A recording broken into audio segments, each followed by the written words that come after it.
Hi எல்லாருக்கும் வணக்கம். இன்றைக்கி நம்ம என்ன பார்க்க போகிறோம்னா ஸ்வீட் பொட்டேட்டோ கொழுக்கட்டை, சக்கரவள்ளி கிழங்கு கொழுக்கட்டை எப்படி பண்ணதான் தான் பார்க்க போகிறோம். இப்போ வாங்க எப்படி பண்ண பார்க்கலாம். நான் சக்கரவள்ளி கிழங்கு நல்லா வேக வச்சு எடுத்துட்டேன்.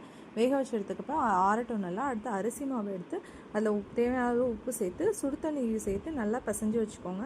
ஒரு 5 நிமிஷம் நல்லா பிசைங்க, அப்போ தான் சாஃப்டாக வரும். இப்போ வந்து ஸ்டவ் ஆன் பண்ணி பாத்திரம் வச்சு நெய் கொஞ்சோண்டு சேர்த்து தேங்காய் துருவல் சேர்த்து நல்லா வதக்கிக்கலாம்.